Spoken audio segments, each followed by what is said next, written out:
барқӣ барои солҳои 2026-2030 тасдиқ гардид. дар доираи ин барнома истифодаи самараноки энергияи офтоб низ яке аз самтҳои афзалиятнок ба ҳисоб рафта, афзудани тавоноӣ ба 1500 мегаватт аз ҳисоби энергияи офтоб ба нақша гирифта шудааст.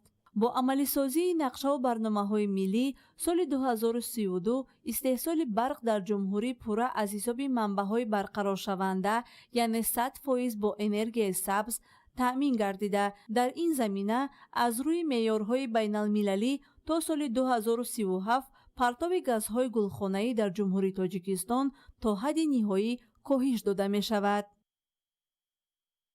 با افتخار روز بین المللی محیط زیست در باغ ایرانی پایتخت با اشتراک معاون سروزیر جمهوری تاجیکستان سلیمان زیازاده، نمایندگان مقامات اجرایی حکومت دولتی شهر دوشنبه و کمیته حفظ محیط زیست چاره‌بینی مهم ترغیباتی فرهنگی راه اندازی گردید. گزارش در این خصوص.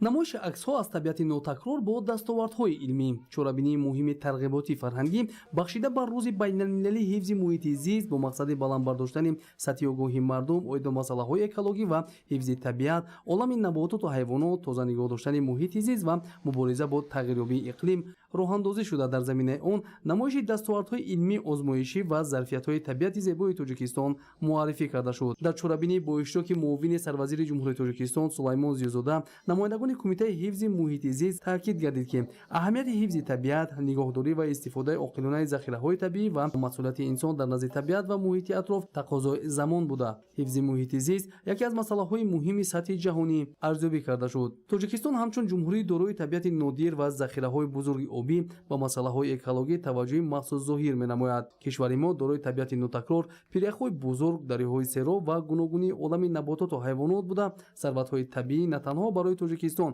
балки барои тамоми минтақа аҳамияти бузург дорад. аз ин рӯ ҳифзи он вазифаи ҳар як шаҳрванди ҷумҳурӣ мебошад. Тоҷикистон давлати пешсаф дар ҳалли масъалаҳои обу иқлим ва ҳифзи пиряхҳо.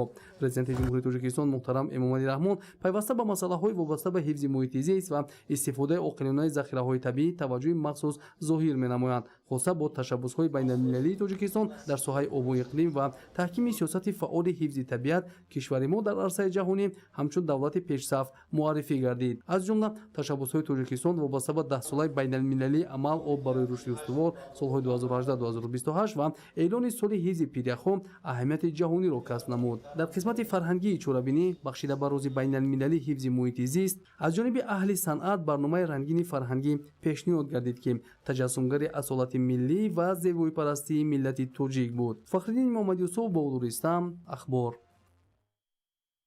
дар ноҳияи Рашт бо иштироки муовини сарвазири кишвар Усмоналӣ Усмонзода ва намояндагони вазорату идораҳои марбута ҷаласаи гурӯҳи корӣ баргузор шуд. дар он раванди татбиқи сиёсати давлатӣ, пешрафти соҳаҳои гуногуни хоҷагии халқ ва масъалаҳои муҳими рушди ноҳия мавриди муҳокима қарор дода шуд.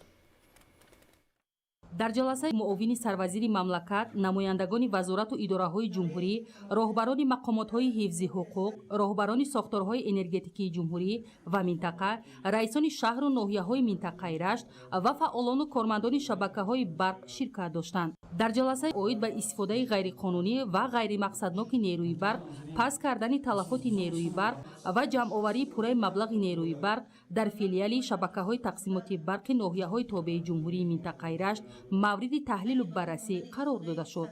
вобаста ба рафти иҷрои супоришҳои қаблан дар ҷаласаи комиссияи корӣ вобаста ба бартараф кардани камбудиҳои ошкор гардида дар фаъолияти филиали шабакаҳои тақсимоти барқи ноҳияҳои тобеи ҷумҳурӣ, гузориши муовини прокурори генералӣ, директори агентии назорати давлатии энергетикӣ назди президенти ҷумҳурии Тоҷикистон шунида шуд. муовини сарвазири мамлакат Усмоналӣ Усмонзода вобаста ба вазъи воқеаи зеристгоҳҳои барқӣ, омилҳои асосии афзоиши талафоти нерӯи барқ, нишондиҳандаҳои тиҷоратӣ, қарздорӣ ва ҷамъоварии маблағи нерӯи барқ истифодашуда ва аз меъёри муқаррар гардида зиёд истифода бурдани нерӯи барқ суханронӣ намуда, оиди бартараф намудани камбудиҳои ҷойдошта ба шахсони масъул дастуру супоришҳои мушаххас доданд. дар ҷаласа масъулони сохторҳои дахлдор аз рафти иҷрои супоришҳо вобаста ба бартараф намудани камбудиҳои ошкор гардида дар фаъолияти филиали ҷамъияти саҳомии кушодаи шабакаҳои тақсимоти барқ дар шаҳру ноҳияҳои тобеи ҷумҳурӣ аз ҷумла минтақаи Рашт суханронӣ намуда таъкид доштанд ки сари вақт пардохт намудани маблағи истифодаи қувваи барқ ва истифода аз дастгоҳҳои камасрафи барқӣ масъулияти баланди шаҳрвандӣ ва нақши ҳар яки мо дар таъмини кори муназзами энергетикии мамлакат ва беҳтар гардидани вазъи таъминоти нерӯи барқ мебошад. гуфта шуд ки шаҳрвандонро зарур аст бо дарки баланди масъулиятшиносӣ ва ҳисси маърифатнокӣ аз нерӯи барқи мавҷуда сарфакорона истифода намоянд то аз талафоти нерӯи барқ пешгирӣ карда шавад. имрӯз дар боғҳои шаҳри душанбе рӯзҳои фарҳанги шаҳру ноҳияҳои кишвар оғоз гардид. баргузории рӯзҳои фарҳанги шаҳру ноҳияҳои ҷумҳурӣ барои ҳифз ва тарғиби арзишҳои миллӣ, эҳёи анъанаҳои мардумӣ ва муаррифии имкониятҳои фарҳангиву иқтисодии минтақаҳои кишвар заминаи мусоид фароҳам меорад. ҳамкорони мо гузориш медиҳанд.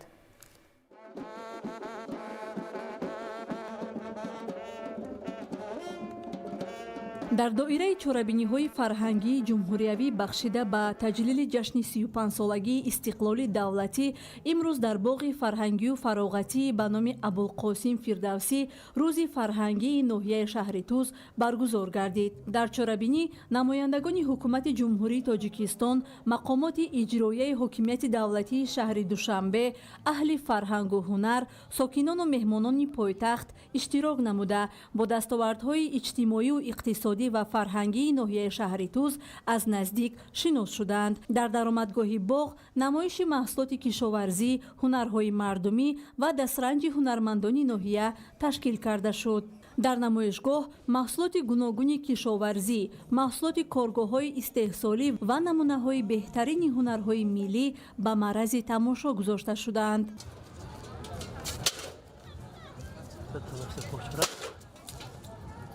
خورشیدی من مهتابی من در این جهانی به کسی چاپ کرد از جگر دروغ است دروغ حق و راست گفتم.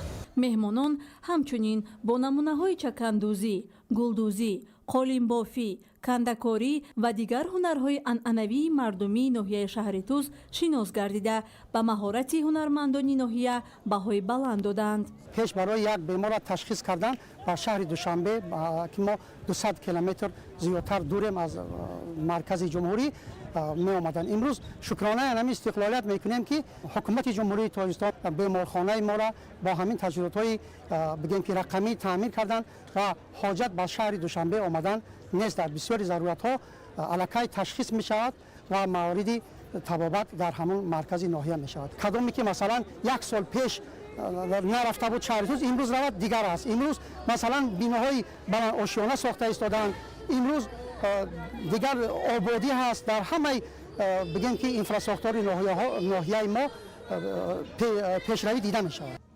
таъкид гардид ки баргузории рӯзҳои фарҳангии шаҳру ноҳияҳои ҷумҳурӣ барои ҳифз ва тарғиби арзишҳои миллӣ, эҳёи анъанаҳои мардумӣ ва муаррифии имкониятҳои фарҳангиву иқтисодии минтақаҳои кишвар заминаи мусоид фароҳам меорад. ин гуна чорабиниҳо ҳамзамон ба таҳкими ваҳдати миллӣ, густариши робитаҳои фарҳангӣ ва муаррифии дастовардҳои даврони соҳибистиқлолӣ мусоидат менамоянд. рӯзи фарҳангии ноҳияи шаҳри Туз дар фазои тантанавӣ ва рӯҳияи баланди идона ҷараён гирифта мавриди таваҷҷӯҳи васеи иштирокчиён қарор гирифт. мо сабзавот ва мевагиҳои тару тозаи хоҷагои деҳқони ноҳияи шаҳри Тузро пешкаши сокинони шаҳри Душанбе намуда истодаем. соли 2026 тибқи даромад дар майдони 8041 гектар кишти зироатҳои кишоварзӣ гузаронида шуд. аз қабили ғалладонагиҳо 707 гектар, кишти зироатҳои техникӣ дар майдони 5420 гектар ки аз он дар майдони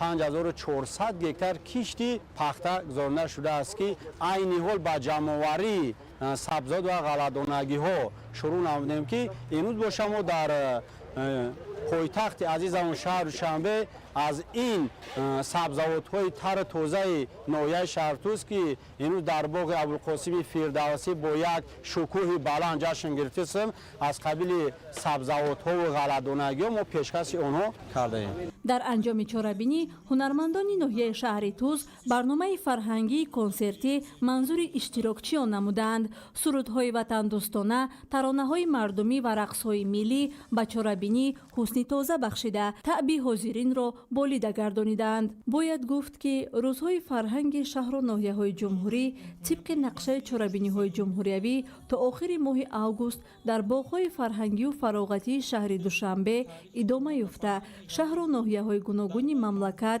فرهنگ، هنر و دستاوردهای خود را به ساکنان و مهمانان پایتخت معرفی خواهند نمود. дар доираи омодагиҳо ба таҷлили ҷашни 35-солагии истиқлолияти давлатии ҷумҳурии тоҷикистон дар боғи фарҳангӣ ва фароғатӣ ба номи Садриддин Айнӣ дар шаҳри Душанбе бо иштироки намояндагони ноҳияи Ҷаббор Расулов чорабинӣ бо шукӯҳи фарҳангӣ, намоиши дастовардҳо ва маҳсули фаъолияти соҳаҳои гуногуни хоҷагии халқ баргузор гардид. ҳадафи асосии чорабинӣ муаррифии дастовардҳои ноҳияи Ҷаббор Расулов дар солҳои соҳибистиқлолӣ, тарғиби арзишҳои миллӣ, эҳёи ҳунарҳои мардумӣ ва муаррифии имкониятҳои иқтисодиву иҷтимоии ноҳия ба меҳмонон ва сокинони пойтахт буд. ҳамчунин дар намоишгоҳ дастовардҳои варзишгарони ноҳия, медалу ифтихорномаҳои ба дастоварда, инчунин натиҷаҳои иштироки хонандагон ва ҷавонон дар озмунҳои ҷумҳуриявӣ аз қабили озмунҳои илмӣ, фарҳангӣ ва эҷодӣ муаррифӣ гардиданд. ин дастовардҳо аз сатҳи баланди омодагӣ ва истеъдоди ҷавонони ноҳия шаҳодат медоданд. дар баробари ин маҳсулоти корхонаҳои саноатии ноҳия ва дастовардҳои соҳаи истеҳсолот низ ба маърази тамошо гузошта шуданд. намунаҳои маҳсулоти истеҳсолшуда нишон медоданд ки ноҳияи Ҷаббор Расулов дар самти рушди саноат ва таъсиси ҷойҳои нави корӣ ба натиҷаҳои назаррас ноил гардидааст. қисми дигари намоишгоҳ ба таомҳои миллӣ бахшида шуда буд. кадбонҳои ноҳия беҳтарин навъҳои хӯрокҳои миллӣ, шириниҳо ва маҳсулоти анъанавии тоҷикиро пешниҳод намуданд ки онҳо мавриди таваҷҷӯҳи меҳмонон қарор гирифтанд. чорабинӣ мазкур бори дигар нишон дод ки сокинони ноҳияи Ҷаббор Расулов бо меҳнати содиқона ва ҳисси баланди масъулиятшиносӣ дар рушду пешрафти кишвар саҳми арзанда гузошта дастовардҳои худро дар арафаи ҷашни бузурги миллӣ 35-солагии истиқлолияти давлатии ҷумҳурии Тоҷикистон бо ифтихор муаррифӣ менамоянд. имрӯз дар асоси дастуру супошҳои пешвои миллат президенти ҷумҳурии Тоҷикистон муҳтарам Эмомалӣ Раҳмон баргузор гардидани рӯзҳои фарҳангӣ ва намоишҳои маҳсулоти кишоварзӣ ва инчунин ҳунармандӣ ноҳияи Ҷаббор Расулов дар шаҳри Душанбе пойтахти азиз баргузор гардида истодааст. мо ҳунармандони ноҳияи Ҷаббор Расулов аз рӯи якчанд намудҳои ҳунармандӣ барои пешниҳод намудан дар чорабинии мазкур омода иштирок дорем, омода шуда иштирок дорем. дар ин намоиш кандакорони беҳтарин, кулолгарони беҳтарин, инчунин дузандагон, омода намудани таомҳои миллӣ, мутахассисони дар ин соҳа, инчунин дар соҳаи кишоварзӣ иштирок доранд баҳри пешкаш намудани сокинони шаҳри Душанбе. дар доираи чорабиниҳои фарҳангии ҷумҳуриявӣ бахшида ба 35-солагии истиқлоли давлатии ҷумҳурии Тоҷикистон дар боғи фарҳангии фароғатии кулли ҷавонони шаҳри Душанбе рӯзи фарҳанги шаҳри Ҳисор баргузор гардид. чорабинӣ бо иштироки намояндагони мақомоти давлатӣ, аҳли фарҳангу ҳунар, фаъолони ҷомеа ва сокинону меҳмонон баргузор шуда бозгӯи дастовардҳои шаҳри Ҳисор дар самтҳои гуногуни ҳаёти иҷтимоию иқтисодӣ ва фарҳангӣ буд. дар доираи чорабинӣ намоиши маҳсулоти кишоварзӣ, ҳунарҳои мардумӣ ва дастовардҳои соҳаҳои гуногуни шаҳр ташкил карда шуд. меҳмонон аз гӯшаҳои намоиш дидан намуда бо намунаҳои ҳунарҳои миллӣ аз ҷумла чакандӯзӣ, гулдӯзӣ, қолинбофӣ, кандакорӣ ва дигар анъанаҳои мардумӣ шинос гардиданд. имрӯз дар пойтахти азизамон шаҳри Душанбе рӯзи фарҳанги шаҳри Ҳисор баргузор карда шуда истодааст ки тамоми мардуми Душанбе шаҳр ба ин базмгоҳ омадаанд ва аз намоишҳою аз маҳсулотҳои кишоварзиву қандинаҳову аз дастпухтҳои мардуми шаҳри Ҳисор, аз намоишҳои ҳунарҳои мардумӣ, аз намоишҳои нонҳо дидан мекунанд ва аз он намоишҳо як جهان لذت میبرند و حلاوت میبرند و در این باغ شهر زیبای کولی جوانان امروز عید است، امروز جشن است و مردم شهر حصار برای خاطر ساکنان پایتخت را شاد کردند محصولات دستان خود را، محصولات کارگاه های خود را به نمایش پیشکش کردند تا اینکه مردم دوشنبه شهر از آن دیدن کنند و از آن دسترس نمایند. ضمن چاره‌بینی تاکید شد که روزهای فرهنگ شهر و ناحیه‌های جمهوری برای معرفی تاریخ، فرهنگ، رسم و آیین‌ها و امکانات‌های منطقه‌های کشور زمینه مساعد فراهم آورده در تحکیم وحدت ملی و رشد همکاری‌های فرهنگی سهم نظر است می‌گذارد. همچنین ابراز گردید که چنین اقدام‌ها برای حفظ و احیای ارزش‌های ملی، ترغیب فرهنگ والای تاجیکان و معرفی دستاوردهای دوران صاحب استقلالی اهمیت مهم دارد. روز فرهنگ شهر حصار در فضای عیدانه برگزار گردیده مورد توجه ساکنان و مهمانان چاره‌بینی قرار گرفت. در انجام چاره‌بینی اهل هنر شهر حصار برنامه فرهنگی کنسرتی منظور نموده با سرودهای وطن دوستانه، ترانه‌های مردمی و رقص‌های ملی طبع اشتراکداران را بالیده گرداندند. باید گفت که روزهای فرهنگ شهر و ناحیه‌های جمهوری طبق نقشه چاره‌بینی‌های فرهنگی ادامه داشته با معرفی فرهنگ و هنر و دستاوردهای منطقه‌های گوناگون مملکت مساعدت می‌نماید. کشاورزان ناحیه دوستی در موسم این سال با استفاده ثمرناک زمین و رعایت طلبات اگرتکنیکی به نتیجه‌های نظررس نائل شده حاصل فراوان زراعت‌های گوناگون را به دست آورده ایستادند. موضوع را همکاران ما ادامه می‌دهند. ҳамасола хоҷагидорони ноҳияи дӯстӣ аз аввалинҳо шуда кишти зироати полезии барвақтиро ба бозорҳои дохилӣ пешниҳод менамоянд ва инак тоҷирон омада аз сари замин ҳосили марди деҳқонро харидорӣ намуда ба бозорҳои истеъмолӣ пешниҳод менамоянд. дар мавсими кишти соли ҷорӣ деҳқонону кишоварзони ноҳияи дӯстӣ дар майдони зиёда аз 15300 гектар кишти зироатҳои гуногуни кишоварзиро ба роҳ мондаанд. аз ин шумора дар масоҳати 1047 гектар кишти полезиҳо гузаронида шуда имрӯзҳо аҳли заҳмат ҳосили дилхоҳ ба даст оварда истодаанд. айни ҳол ҷамъоварии маҳсулоти полезӣ аз ҷумла ҳандалаку тарбуз дар хоҷагиҳои деҳқонии ноҳия бо маром идома дошта кишоварзон маҳсулоти барвақтии худро ба бозорҳои истеъмолии мамлакат пешниҳод менамоянд. маҳсулоти тару тоза ва хушсифати истеҳсолшудаи деҳқонони ин ноҳия на танҳо талаботи сокинонро қонеъ мегардонад, балки барои таъмини бозорҳои дигар шаҳру ноҳияҳои кишвар низ равона карда мешавад. айни замон дар ноҳияи дӯстӣ дарави ғалладонагиҳо дар марҳилаи анҷомёбӣ қарор дошта деҳқонон аз майдонҳои кишт ҳосили фаровону босифат ба даст оварда истодаанд.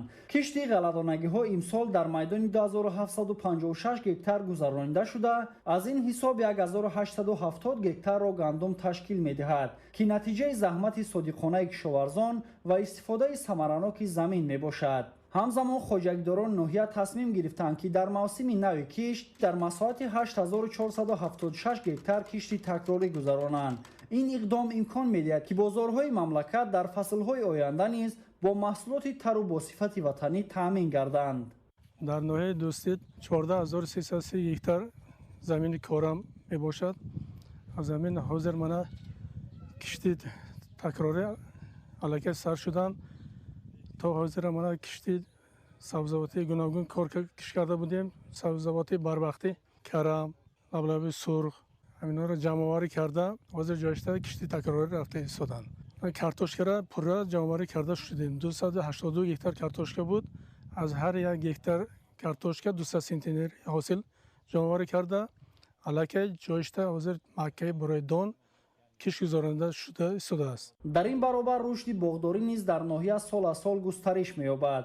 аз ҷумла хоҷагии деҳқонии файзобод ки дорои 3 гектар боғи шафтолу мебошад имрӯзҳо ба ҷамъоварии ҳосили пухтарасидаи худ машғул аст. ба гуфтаи масъулини хоҷагӣ ҳосили имсола назар ба солҳои гузашта беҳтар буда қисми асосии он ба бозорҳои дохилӣ пешниҳод мегардад. хоҷагии деҳқонии файзобод масоҳати умумиаш 10 гектар замин мебошад. дар он 3 гектар боғи шафтолу вуҷуд дорад. дар боғи шафтоли мо чанд намуд шафтолу аз моҳи май сар намуда то октябр пухта мерасад. мо бозорҳои ноҳияро таъмин намуда аз он ҷумла тоҷирон аз дигар гӯшаву канори мамлакат омада барои содирот аз боғи мо шафтолу харидорӣ менамоянд. бояд гуфт ки дастгирии пайвастаи ҳукумати ҷумҳурии тоҷикистон ва татбиқи барномаҳои давлатӣ дар соҳаи кишоварзӣ ба рушди босуботи ин соҳаи муҳими иқтисодӣ мусоидат намуда барои афзоиши истеҳсоли маҳсулоти кишоварзӣ ва таъмини амнияти озуқавории кишвар заминаи устувор фароҳам овардааст. маҳмараҷаб абдуллозода, давлати файзулло, ноҳияи дӯстӣ, ахбор. дар шаҳри панҷакент ҳамзамон бо оғози ҷамъоварии ҳосили картошкаи барвақтӣ дар як қатор хоҷагиҳои деҳқонӣ дар дигар минтақаҳо кишоварзон ба кишти картошкаи тирамоҳӣ машғуланд. гузориш дар ин хусус. дар шаҳри панҷакент дар баробари ҷамъоварии ҳосили картошкаи барвақтӣ кишти картошкаи тирамоҳӣ низ бо маром идома дорад. кишоварзон бо истифода аз имкониятҳои мавҷуда ва заминҳои аз зироатҳои дигар холӣ шуда талош доранд ки майдони кишти такрориро васеъ намуда истеҳсоли маҳсулоти кишоварзиро афзоиш диҳанд. аз ҷумла дар ҷамоати деҳоти халифа ҳасан ки яке аз минтақаҳои асосии картошкапарварии шаҳр ба ҳисоб меравад, деҳқонон баъди ҷамъоварии ҳосили ғалладонагиҳо махсусан ҷав ба кишти картошкаи тирамоҳӣ оғоз намуданд. хоҷагии деҳқони қосими маҷид аз ҷумлаи хоҷагиҳое мебошад ки имрӯзҳо кишти ин зироати сердаромадро вусъат мебахшад. заминҳои хоҷагӣ дар канори дарёи Зарафшон ҷойгир буда имконияти хуби обёрӣ ва гирифтани ҳосили баландро фароҳам меоранд. ба гуфтаи кишоварзон таҷрибаи солҳои пеш нишон додааст ки картошкаи тирамоҳӣ на танҳо ҳосили хуб медиҳад, балки барои нигоҳдорӣ низ мувофиқ мебошад. маҳз ҳамин омил деҳқононро водор месозад ки майдони кишти ин зироатро сол ба сол зиёд намоянд. мутахассисони соҳаи кишоварзӣ мегӯянд ки кишти картошкаи тирамоҳӣ яке аз шаклҳои самараноки истифодаи замин ба шумор меравад,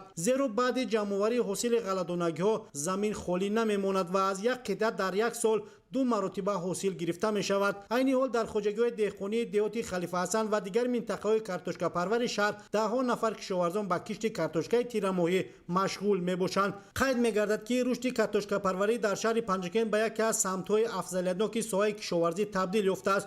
шароити мусоиди иқлим, таҷрибаи бои деҳқонон ва истифодаи оқилонаи замин имкон медиҳад ки ҳамасола ҳаҷми истеҳсоли ин маҳсулот афзоиш ёбад. мутахассисон бар он назаранд ки роҳандозии кишти такрорӣ махсусан картошкаи тирамоҳӣ дар баробари афзоиши истеҳсоли маҳсулот ба таъмини бозорҳои дохилӣ, фаровонии маҳсулоти кишоварзӣ ва беҳтар гардидани вазъи иқтисодии хоҷагиҳо мусоидат мекунад. имрӯз деҳқонони панҷакент бо меҳнати софтдилона ва истифодаи таҷрибаи андӯхтаи худ талош доранд ки аз ҳар қида замин ҳосили бештар ба даст оварда дар таъмини ҳадафи стратегии мамлакат, таъмини амнияти озуқаворӣ саҳми арзандаи худро гузоранд. далери бозор, Шоҳусайн Солеҳиён, шаҳри Панҷакент, ахбор. дар шаҳри Сарафшан дар доираи тадбирҳои ободониву созандагӣ ба истиқболи ҷашни 35-солагии истиқлоли давлатии корҳои бунёдӣ вусъати тоза касб кардааст. таваҷҷӯҳ намоед ба гузориши ҳамкоронамон. садои техникаҳои сохтмонӣ, қомат-афрохтани биноҳои нав ва оғози лоиҳаҳои истеҳсолӣ. шаҳри Сарафшан имрӯз ба як майдони бузурги созандагӣ табдил ёфтааст. ба истиқболи ҷашни фархондаи 35-солагии истиқлоли давлатии ҷумҳурии Тоҷикистон дар шаҳри Сарафшан ва деҳоти он имрӯзҳо даҳҳо иншооти иҷтимоиву истеҳсолӣ бунёд гардида, корҳои ободонӣ рӯзторӯз вусъати бештар пайдо мекунанд. ҷамъияти дорои масъулияти маҳдуди Сими Стандарт аз ҷумлаи корхонаҳое ба ҳисоб меравад ки бо дастгирии ҳукумати ҷумҳурии Тоҷикистон мақомоти иҷроияи ҳокимияти давлатии вилояти Суғд ва шаҳри Сарафшан аз ҷониби соҳибкори ватандӯст Ҷамшед Маҳмудзода фаъолияти худро густариш медиҳад. дар доираи лоиҳа дар корхона хатҳои нави истеҳсолӣ ба роҳ монда шуда номгоҳи маҳсулоти истеҳсолшаванда васеъ мегардад. мехоҳи андозааш аз 25 саркарда то қариб 200 андоза мебарорем. моҳона 1200 метри мураббаъ истеҳсол мекунем. дар оянда бо ҳаракат мекунем ки бисёртар кунем. оянда кӯшиш мекунем ки барои пешрафти ватан хизмат кунем. дар коргоҳи истеҳсолӣ навъҳои гуногуни симҳои сохтмонӣ, мехҳои гуногун андоза, симҳои печон ва дигар маҳсулоти зарурии соҳа ба роҳ монда мешавад. то имрӯз дастгоҳу таҷҳизоти муосир аз ҷумҳурии мардуми Чин ворид гардидааст. иқтидори истеҳсоли корхона то 1 тонна маҳсулоти тайёр дар як шабонарӯзро ташкил дода, баъди ба истифода додан то 20 нафар сокини маҳаллӣ бо ҷои кори доимӣ ва маоши муносиб таъмин мегарданд. инчунин дар доираи тадбирҳои бунёдкорӣ бахшида ба соли вусъат додани корҳои ободониву созандагӣ ва تقویت و تحکیم خودشناسی و خودآگاهی ملی در جماعت دهات زرحلال به ساختمان مجموعه بیناهای بسیار فونکسیونالی خدمترسانی، مهمانخانه و کارگاه استحصالی حسن آغاز بخشیده شد. ضمن معرفی لایحه اطلاع داده شد که انشاء مذکور با تشبث صاحبکار وطنی استاد صالح عزیززاده بنیاد می‌گردد. طبق نقشه در موضع مذکور مهمانخانه با 46 حجره زمانوی، مرکز خدمترسانی و کارگاه کندککاری ساخته شده بعد مورد استفاده قرار گرفتن برای ساکنان جایهای نوی کاری فراهم آورده می شود. همچنین در دهه روگند جماعت دهات صبرستان با بنیاد کارگاه استحصال مصالح ساختمانی و کارکرد سنگ و شغل آغاز بخشیده شده، مرحله نوی کارهای ساختمانی رسما آغاز یافت. بنیاد انشاءات ساحه صنعت در اساس دستور و هدایت‌های رهبر دولت عملی شده. پودرچیان عزم دارند که هرچه زودتر کارگاه را ساخته مورد استفاده قرار دهند. اینچنین در شهر بینای 10 آشیانه استقامتی قامت افراخته ایستاده است که در 2 آشیانه اول آن مرکز معاصر طبی جایگیر خواهد شد. انشاءات برای بهتر نمودن سطح خدمترسانی طبی و فراهم آوردن شرایط مساعد برای ساکنان مساعدت خواهد کرد. علاوه بر این با دستگیری مقامات اجرایی حکومت دولتی شهری استرافشان برای کارمندان مقامات پروکراتور ساختمان بینای استقامتی ادامه دارد. طبق نقشه گنرالی انشاءات از 2 آشیانه عبارت بوده، از 4 خانه 2 و 3 حجرگی اینچنین آشخانه زمانوی عبارت می باشد. ضمن معرفی انشاءات جشنی گفته شد که تطبیق چنین لایحه‌ها در شهر استرافشان با رشد انفراساختار، تحکیم اقتدار استحصالی، تأسیس جایهای نوی کاری و بهتر گردیدن سطح زندگی اهالی مساعدت خواهد نمود. فردوس عمرزاده، آرزو معروفزاده، شهر استرافشان، اخبار. با استقبال جشن 35 سالگی استقلال دولتی در سمت بنیاد و منفرش‌کنی راه‌های اهمیتی محلی داشته در ناحیه فیض‌آباد توجهی بیشتر ظاهر گردیده، عین حال این کارهای آبادانی در یک قطار دهه‌ها و محله‌های اهالی نشین ادامه دارند. تفصیلاتی بیشتر در گزارش خبرنگاران ما. دهه گلرز ساکنان و صاحبکاران دهه مذکور به استقبال جشن 35 سالگی استقلال دولتی اقدام گرفتند که در کارهای آبادانی سهم گذارند. تا این وقت با دستگیری مقامات اجرایی حکومت دولتی ناحیه فیض‌آباد و سهم صاحبکاران ساکنان 2 کیلومتر راه و دیگر انشاءات خدمترسانی حدود دهه بنیاد و نوسازی کرده شد و حالا ساکنان از شرایط فراهم گردیده ثمرناک استفاده میبرند. اکنون با انجام تدبیر نوبتی منفرش‌کنی راههای ماشینگردی حدود دهه گلرز که یک از 5 کیلومتر را تشکیل می‌دهد آغاز گردید. برای نوسازی راهی مذکور در محل ساختمان تکنیک‌های سوحوی جلب گردیده است و ساکنان نیز در این تدبیر مهم سهمی ارزنده می‌گذارند. این قطعه راه که سال‌های زیاد تعمیر نشده بود مشکلات زیاد را برای ساکنان در فصل بهار و زمستان به وجود می‌آورد. با بنیاد راه و مطابق ساختن آن به طلبات زمان مشکلات ساکنان دهه برطرف و رفت آمد طریق آن آسان و بی خطر می‌گردد. همین طور ساکنان و صاحبکاران ناحیه فیض‌آباد عزم دارند که با بنیاد انشاءات نو، تعمیر و نوسازی انشاءات معارف و خدمترسانی سهم خود را گذاشته 35 سالگی استقلال دولتی را با دستاوردهای نظررس استقبال نمایند. با مناسبت 35 سالگی استقلال جمهوری تاجیکستان در تمام مؤسسه‌های تعلیمی کارهای سازندگی رفته ایستاده است. به همین خاطر عائله علی‌موفا که همین مؤسسه تعلیمی به نام اسمت علی‌موف است تشبث گرفتند که همین بنای مؤسسه را از تعمیر کپیتالی برآورده با ما آموزگاران و خوانندگان همین مؤسسه تعلیمی پیشنهاد نمایند. غیر از نوسازی راه در دهه گلرز همزمان در دهه سر چینور جماعت دهات جوانان کارهای سازندگی ادامه دارد. در دوره تعطیل صاحبکاران وطنی تصمیم گرفتند که یکچند مؤسسه تعلیمی را تعمیر و نوسازی کنند. تا این وقت نمای بیرونی مؤسسه تحصیلات میانه عمومی رقم 7 به نام اسمت علی‌موف دهه سر چینار با سهم صاحبکار پررا رنگ و بار گردیده. این تدبیر در دیگر انشاءات ساحه معارف ادامه دارد. بنیاد راه و نوسازی دیگر انشاءات اجتماعی امکانیت فراهم می‌سازد که مردم دهه از خدمترسانی‌های سطح بلند ثمرناک استفاده برند. گزارش به نظام الکترونی گردش حجت‌ها در ناحیه اشکاشیم و درواز انجام داده شده. این ساختارها فعالیت خود را پرراه طبق طلبات نظام مذکور به راه ماندند. تطبیق این نظام به بلند برداشتن ثمرناکی کارگزاری و بهتر نمودن نظارت از بالای روند حجت نگاری مساعدت می‌نماید. گزارش در این خصوص дастурамали намунавии коргузорӣ дар мақомоти давлатӣ, корхонаҳо, муассисаҳо ва ташкилотҳои дигари давлатии ҷумҳурии Тоҷикистон раванди ба роҳ мондани коргузорӣ ва назоратро муайян намуда, кор бо ҳуҷҷатҳоро аз лаҳзаи таҳия, воридкунӣ, ба ҳисобгирӣ, истифода, нигаҳдорӣ ва гардиши минбаъдаи онҳо то бойгонӣ тавассути низоми ягонаи байни идоравии гардиши ҳуҷҷатҳои электронӣ дар мақомоти марказӣ ва маҳаллии ҳокимияти давлатӣ, мақомоти худидоракунии шаҳрак ва деҳот, корхонаҳо, муассисаҳо ва ташкилотҳои дигари давлатӣ танзим менамояд. Мақомоти иҷроияи ҳокимияти давлатии вилояти мухтори Кӯҳистони Бадахшон, ноҳияҳои Ишкошим ва Дарвоз низ ба ин низом ворид гардида, фаъолияти кории худро тариқи он ба роҳ монданд. тибқи ҳамин қарори ҳукумати ҷумҳурии Тоҷикистон ки соли 2025 ба тасвиб расид, яъне вазифагузорӣ шуд ки бори дигар як қадами устуворе ба гузаштан ба ҳукумати электронӣ ва ҳамзамон ба низоми ягонаи электронии гардиши ҳуҷҷатҳо дар саросари кишвар, яъне роҳандозӣ мешавад ки ин иқдом бисёр иқдоми саривақтӣ аст ва аз ҷониби ҳукумати кишвар як иқдоми стратегӣ ба ҳисоб меравад. низоми мазкур маҳсулоти барномавие мебошад ки аз ҷониби мақомоти ваколатдор дар соҳаи гардиши ҳуҷҷатҳои электронӣ ва имзои электронӣ муайян гардида, тавассути он гардиши ҳуҷҷатҳои электронӣ байни иштирокдорон ҳамкории иттилоотиро ба роҳ мондааст. марҳила ба марҳила ноҳияҳо ва шаҳри Хорух, ҳамин ҳафта шаҳри Хорух ба ин низом мегузарад ва ҳафтаҳои оянда то охири моҳи июн тамоми шаҳру ноҳияҳои вилоят яъне ба ҳамин низом мегузаранд.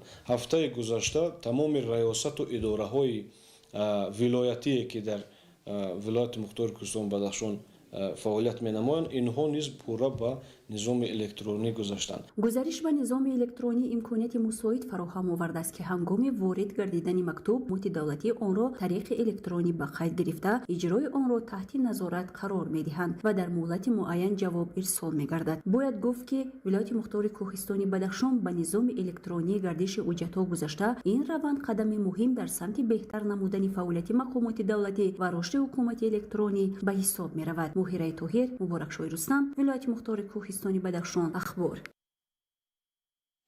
дар вилояти Суғд бештар аз 1300 коргоҳу корхонаҳои саноатӣ фаъолият дошта, наздики 300 навъи молу маҳсулот истеҳсол карда мешавад.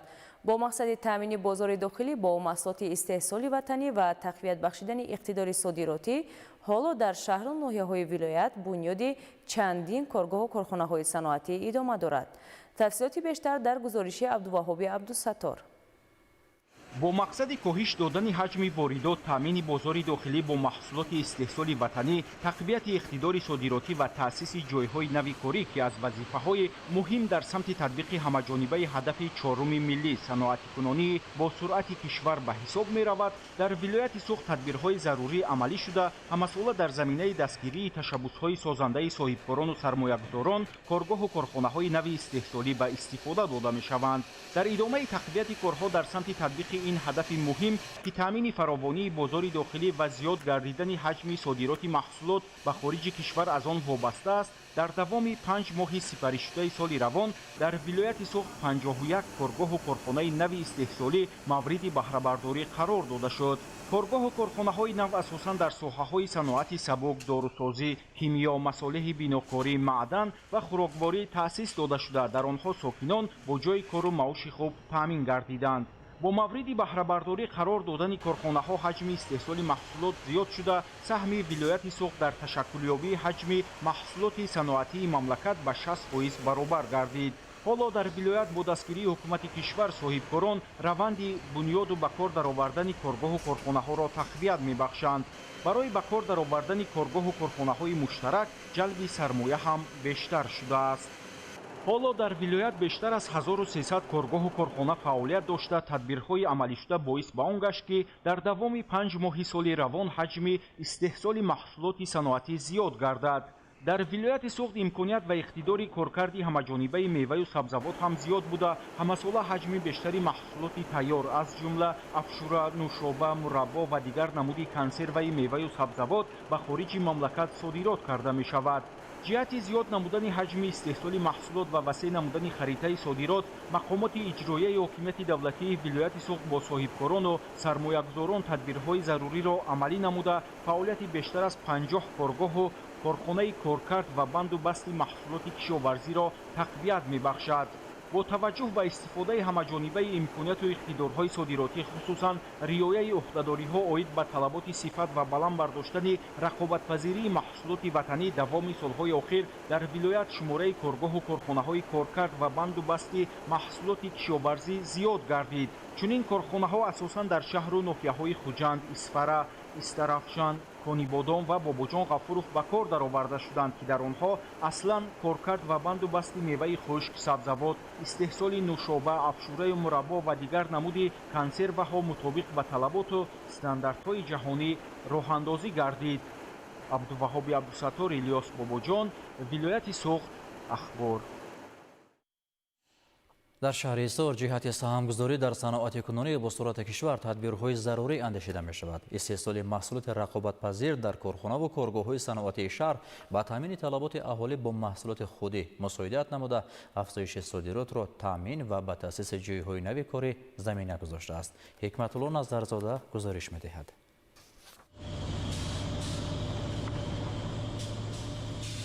соли 2025 дар шаҳри Ҳисор 8 корхонаву коргоҳи саноатӣ бо таъсиси наздик ба 60 ҷойи корӣ ба фаъолият оғоз намуд, ки аз ин ҳисоб шумораи корхонаву коргоҳҳои саноатӣ дар шаҳр наздик ба 120 адад расид. самти корхонаву коргоҳҳои саноатӣ ба фаъолият шурӯъ намуда, асосан ба истихроҷу коркарди қумушағал, хишти пухта, коркарди маҳсулоти кишоварзӣ ва дигар самтҳо равона гардиданд. яке аз ҳадафҳои таъсиси корхонаву коргоҳҳои нави саноатӣ истифодаи захира ва иқтидорҳои мавҷудаи табиӣ, истеҳсоли маҳсулоти рақобатпазир, таъмини талаботи аҳолӣ бо маҳсулоти худӣ, афзоиши содироти маҳсулот ба хориҷи мамлакат ва бо ҷойи кор таъмин намудани сокинони маҳаллӣ аст. мо фахр мекунем ки ҷаноби олӣ моя дастгирӣ мекунанд. бо дастгирии онҳо ман ҳамин цехи дӯзандагӣ ташкил кардану мана корфармоч шудем. 3 сол боз истон ки ин корхона фаъолият дорад. афзалият дастгирӣ ва пешниҳоди имтиёзҳои давлатӣ имконият фароҳам овард, ки соҳаи саноат дар шаҳри Ҳисор рушд намояд. соли 2025 дар шаҳри Ҳисор ба маблағи беш аз 362 миллион сомонӣ маҳсулоти саноатӣ истеҳсол гардид, ки нисбат ба соли 2024 18,5 миллион сомонӣ ё 105,4% зиёд мебошад. дар ин давра дар шаҳр аз ҷониби мақомоти иҷроияи ҳокимияти давлатӣ дар ҳамбастагӣ бо соҳибкорону тоҷирон ҷиҳати ҷалби сармояи мустақим, бунёди корхонаҳои нави истеҳсолӣ, воридоти технологияи инноватсионӣ, зиёд намудани иқтидори истеҳсолии корхонаҳои мавҷуда ва ташкили ҷойҳои кории нав тадбирҳои муассир андешида шудааст. технологияе ки мо ворид кардем аз ҷумҳурии мардумии Чин, дар заводҳои аввала кор мекардем, дар мошинҳо бор кардан 1.5 то 2 соат вақти мо сарф мешуд, қувваи кори зиёдтар буд. баъди ин технология дар 35 дақиқа мо 8000 дона ғишт дар як мошин бор мекунем. бо коргароя корҳошон осонтар, сабуктар нисбати пештара. пешравиҳои мо хеле назаррас аст. талабот барои мо зиёдтар шудест. мо ҳам ҳаракат мекунем ки зиёдтар истеҳсол кунем. тибқи дастуру супоришҳои президенти ҷумҳурии Тоҷикистон муҳтарам Эмомалӣ Раҳмон дар шаҳри Ҳисор ҷиҳати таъмини рушди соҳаи саноат ва саҳмгузорӣ дар саноати кунонӣ бо сурати мамлакат иқтидорҳои мавҷуда самаранок истифода бурда мешаванд. ҳукумати ҷумҳурии Тоҷикистон пайваста ҷиҳати баландбардоштани сатҳи иҷтимоии кормандони соҳаҳои маориф ва тандурустӣ тадбирҳои зарурӣ меандешад. дар ҳамин ҳол дар шаҳри Норак давоми 2 соли охир зимни санҷишҳо ҳолатҳои ғайримақсаднок истифода шудани маблағҳои буҷетӣ аз ҷумла маблағҳои маоши кормандони соҳаи тандурустӣ ба маблағи зиёда аз 2 миллиону 300 ҳазор сомонӣ аз ҷониби мақомоти прокуратура ошкор гардидааст. гузориши ҳамкорони мо дар ин хусус. маориф соҳаи калидии ҷомеа ба ҳисоб рафта, ин соҳа пайваста зери таваҷҷӯҳи ҳукумати ҷумҳурии Тоҷикистон қарор дорад. дар ҷодаи боз ҳам беҳтар намудани сатҳи иҷтимоии кормандони соҳаи маориф ҳамасола аз ҷониби пешвои муаззами миллат муҳтарам Эмомалӣ Раҳмон музди маоши кормандони соҳаи иҷтимоии кишвар аз ҷумла омӯзгорон баланд бардошта мешавад. афзалият бахшидан ба соҳаи маориф заминаи асосии баланд бардоштани сифати таълиму тарбияи насли наврас ва дар рӯҳияи ватандӯстию хештаншиносӣ ба камол расонидани насли ояндасози миллат мебошад. اضافه‌نویسی به معاش برخی از کارمندان ساحه معارف شهر نورک با مقصد با راه ساختکاری و از آن خودکنی مبلغ‌های بودجتی از عمل‌های جنایتکارانه برخی از کارمندان، سرمحاسبان و محاسبان می‌باشند که می‌خواستند با این وسیله درآمد مفت به دست آورند. سنجش‌های پروکوروری این عمل‌های جنایتکارانه را آشکار نموده مبلغ‌های برای ساختکاری به دست آورده جنایتکاران به بودجه دولت برگردانیده شد. ضمن سنجش پروکوروری اوید با وضع ریا و اجرای قانونگذاری مالیه و بودجت فعالیت تشکیلات کارخانه‌ها و مؤسسه‌ها قانونشکنی زیاد آشکار گردیده. از جمله سرمحاسب مؤسسه تحصیلات میانه عمومی رقم 9 شهر نورک نظر و شعلا یکجا با دیگر شخصان مسئول در دوام سالهای 2024-2025 مبلغ‌های مزد مهنتی خود و دیگر کارمندان مؤسسه را از بودجه زیاد نشان داده با این راه 113,000 مبلغ‌های بودجتی را تصرف نموده است که در رفت تفتیشات پیشکی ظاهر رسانده شده با پررگی با بودجت دولت برقرار کرده شد. از جانب پروکراتورای شهر نورک ضمن گذرانیدن سنجش‌های پروکوروری معین نمودند که در مؤسسه‌های ساحه تندرستی شهر از جمله کمک اولیه طبی و سانیتری شهر از ماه ینوری سال 2024 تا ماه دکبر سال 2025 در 140 حالت با راه ساختکاری از جانب سرمحاسب مؤسسه مذکور 2,260,032 سامانی مبلغ دولتی تصرف گردیده بود. سرمحاسب مؤسسه کمک اولیه طبی و سانیتری شهر نورک بویف سیروجدین با راه ترتیب دادن حجت‌های قلبکی 2,300,000 مبلغ‌های بودجتی را از آن خود نموده در رفت تفتیشات پیشکی مبلغ ضرر مذکور با بودجت دولت با پررگی برقرار کرده شد. از روی این حالت‌ها نسبت نامبردگان پرونده‌های جنایتی آغاز گردیده است. در مجموع با سندهای پروکوروری اوید با قانونشکنی‌ها در ساحه برق 1.5 میلیون سومانی ضرر آشکار و برقرار کرده شد. در حدود شهر بقیه قرض مزد مهنت 5.5 میلیون سومانی را تشکیل میداد که با تاثیررسانی و سندهای اعتنایی پروکوروری از جانب تشکیلات مؤسسه‌ها قرضداری حساب بقیه قرض مزد مهنت پرداخت گردید. تصرف نمودن مبلغ‌های دولتی از جانب بعضی اشخاص در ساحه تندرستی و ساحه معارف شهر نورک که دوام 2 سال با راه ساختکاری از آن خود نمودند گواهی از آن می‌دهد که مسئولان و راهبران دو نهاد اساسی شهر در جاده مقصدناک استفاده بری مبلغ‌های بودجتی به مسئولیتی ظاهر نمودند.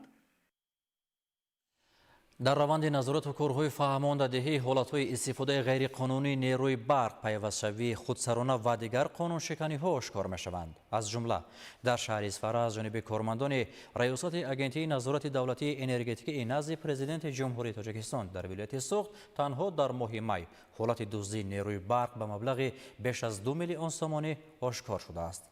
گزارش در این خصوص آماده شده است. новобаста аз қабули қонун дар бораи энергетика таъини ҷазо ба шахсони ба камбудӣ роҳ дода ё истифодаи ғайриқонунии нерӯи барқ ҳанӯз ҳам нафароне ёфт мешаванд ки нисбати ин масъала беэътиноӣ зоҳир менамоянд. чунин ҳолатҳои берун аз талаботи қонун ва дастурамали истифодабарӣ пайваст ва истифода бурдани нерӯи барқ аз тарафи мутахассисони раёсати агентии назорати давлатии энергетикӣ назди президенти ҷумҳурии тоҷикистон дар минтақаи суғд дар шаҳри исфара ошкор карда шуд. масалан зимни гузаронидани чорабиниҳои назоратӣ ва муоинии техникӣ дар бинои меҳмонхонаи зайтун муайян гардид ки ба кори ҳисобкунаки барқӣ таъсири берунӣ сурат гирифтааст ки ин хилофи талаботи банди 1.8.13 қоидаҳои истифодаи қувваи барқ ва гармӣ мебошад. дар натиҷаи чунин амал ба шабакаҳои барқтаъминкунанда ба маблағи 297,641 сомонӣ зарари молиявӣ расонида шудааст. дар корхонаи воҳиди давлатии чароғонкунии шаҳри исфара бошад бо мақсади ба таври сунъӣ кам кардани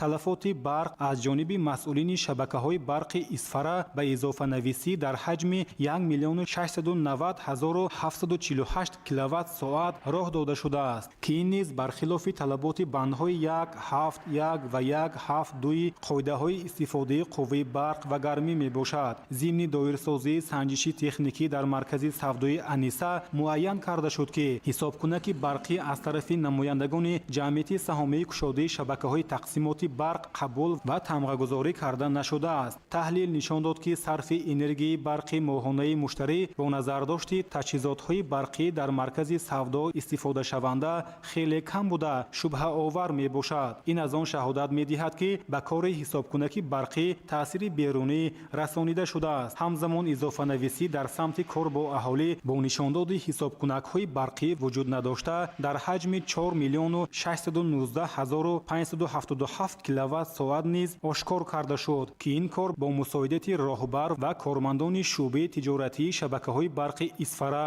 амалӣ гардидааст. оид ба ин ҳолатҳои сарфи назар кардан аз талаботи қонун, санадҳои қоидавайронкунӣ ва протоколи ҳуқуқвайронкунии маъмурӣ тартиб дода шуда ба мақомотҳои дахлдор ирсол карда шуданд. барқ ҳамчун воситаи муҳими рӯшноии манзил, пешбурди кори истеҳсолот, таъмини гармии манзил ва осон намудани дигар ниёзҳои зиндагии инсон дар асри нав маҳсуб ёфта ҳар сол талабот ба он зиёд мешавад. бино ба арзёбии мутахассисон истифодаи самараноки нерӯи барқ мувофиқ ба тартиб пайваст намудан, риояи бехатарӣ, пардохти ҳаққи истифода барои таъмини ҳамагон бо барқ ва мустаҳкамии низоми энергетикии мамлакат аҳамияти муҳим дорад. муқовимати муассир бо коррупсия яке аз самтҳои муҳими сиёсати давлат ба шумор рафта барои таъмини шаффофият, волояти қонун ва рушди устувори ҷомеа заминаи мусоид фароҳам меорад. бо мақсади тақвияти корҳои фаҳмондадиҳӣ ва татбиқи босамари санадҳои соҳавӣ дар ноҳияи айнӣ бо иштироки намояндагони мақомоти давлатӣ, корхонаҳо ва ташкилоту муассисаҳои Водии Зарафшон ҳамоиш баргузор гардид. дар толори мақомоти иҷроияи ҳокимияти давлатии ноҳияи айнӣ семинари дастурдиҳӣ аз ҷониби кормандони агентии назорати давлатии молиявӣ ва мубориза бо коррупсияи ҷумҳурии Тоҷикистон бо иштироки роҳбарону масъулони мақомоти давлатӣ, корхонаҳо ва ташкилоту муассисаҳои ҳудуди Водии Зарафшон баргузор гардид. семинар бо мавзӯи нақшаи чорабиниҳои амалисозии стратегияи давлатӣ муқовимат бо коррупсия дар марҳилаи дуюм барои то соли 2030 бахшида шуда, зимни он масъалаҳои муҳими татбиқи сиёсати зидди коррупсионӣ ва баланд бардоштани самаранокии ҳамкорӣ байни мақомоти давлатӣ ва ҷомеа мавриди баррасӣ қарор гирифтанд. семинари омӯзишӣ барои татбиқи нақша чорабиниҳо дар марҳилаи дуюм, яъне барои солҳои 2026-2030 нигиронда шуда буд. мақомоти иҷроии ҳокимияти давлатии ноҳияи айнӣ ҷиҳати татбиқи фармони президенти ҷумҳурии Тоҷикистон дар бораи стратегияи муқовимат ба коррупсия аз ҳама имкониятҳо самаранок истифода бурда барои баланд бардоштани маърифати ҳуқуқии шаҳрвандон чораҳои муассир меандешад. иштирокчиён зикр намуданд ки дар марҳилаи дуюми амалисозии стратегия ки солҳои 2026-2030-ро дар бар мегирад, дар заминаи ҳамкории густурда бо ҷомеа сиёсати зидди коррупсионӣ боз ҳам тақвият дода мешавад. дар ин замина ҷонок намудани фаъолияти комиссияҳои ҷамъиятӣ, баланд бардоштани маърифати ҳуқуқии шаҳрвандон ва тақвияти назорати ҷамъиятӣ аз вазифаҳои муҳим арзёбӣ мегардад. дар фарҷоми семинар миёни иштирокчиён мубодилаи афкор сурат гирифта, ба саволҳои пешниҳодшуда посухҳои мушаххас дода шуданд. дастаи мунтахаби Тоҷикистон оид ба футбол дар бозии дӯстонаи якум бар тими миллии Ҳиндустон пирӯз шуд. бозии 5 июн дар варзишгоҳи Талко аренаи шаҳри Турсунзода баргузор шуда бо ҳисоби 3-1 ба фоидаи дастаи Тоҷикистон анҷом ёфт. шарҳи бештари мавзӯъ дар таҳияи Раҳматшоҳи Обид. солҳои охир футболбозони дастаи мунтахаби ҷавонон ва бузургсолони кишвар дар мусобиқаҳои қитъавӣ ва байналмилалӣ бо муваффақият ҳунарнамоӣ карда ба гирифтани натиҷаҳои баланди варзишӣ ноил мегарданд.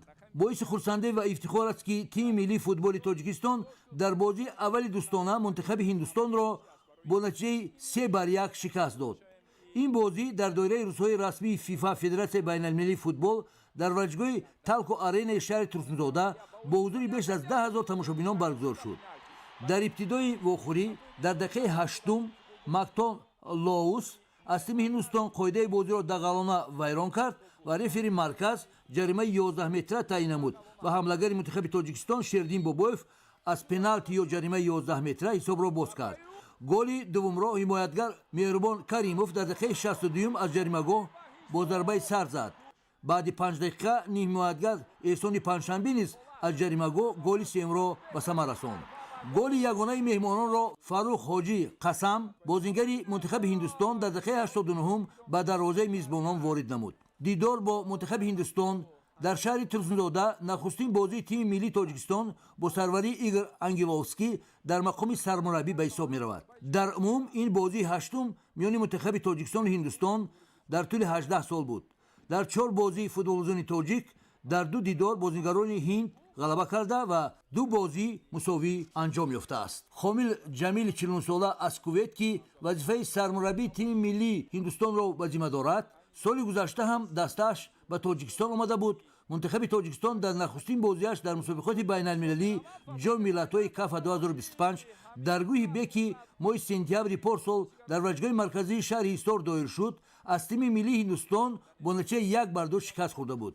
бозии дуввуми дӯстона байни тимҳои миллии Тоҷикистону Ҳиндустон рӯзи сешанбе 9 июн дар ваҷгоҳи марказии шаҳри Ҳисор барпо мегардад. оғози бозӣ соати 20. бояд зикр намуд ки бозиҳои дӯстона бо тими миллии Ҳиндустон яке аз марҳилаи омодагии мунтахаби Тоҷикистон ба қисми финалии ҷоми Осиё 2027 мебошад. рақибони футболбозони тоҷик дар гӯҳи Д тими миллии Австралия, Ироқ ва Сингапуранд ки хело ҳам қавиянд. Австралия ва Ироқ дар ҷоми ҷаҳони футбол 2026 бозӣ хоҳанд кард ва ин аз сатҳи баланди онҳо шаҳодат медиҳад.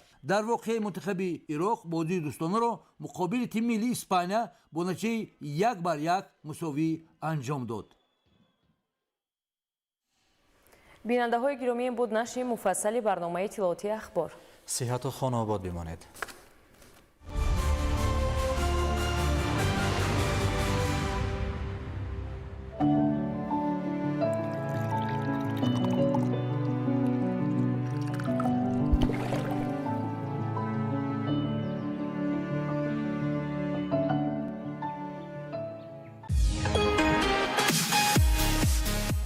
ман ҳамчун модар муддати зиёд буд ки барои духтарам ки аз бемории чашм азият мекашид дар ташвиш будам, зеро ӯ ҳамеша аз хуб набудани имконияти биноияш дар хиҷолат буд. ниҳоят мо ба маркази тиббии шифо муроҷиат кардем. малакаи баланди касбии мутахассисон ва шароиту имконияти хуби муолиҷа дар ин марказ боис шуд ки биноии духтарам барқарор карда шавад. акнун ман табассуми ӯро дида бисёр хушҳолам.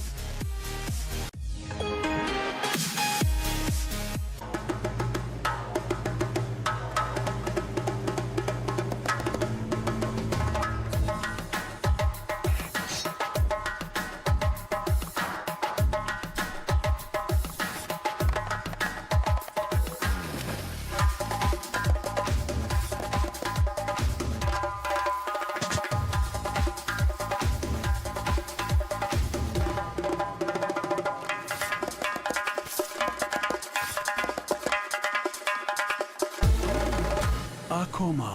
Ҳасиб дар ҳама лаҳзаҳои ҳаёт.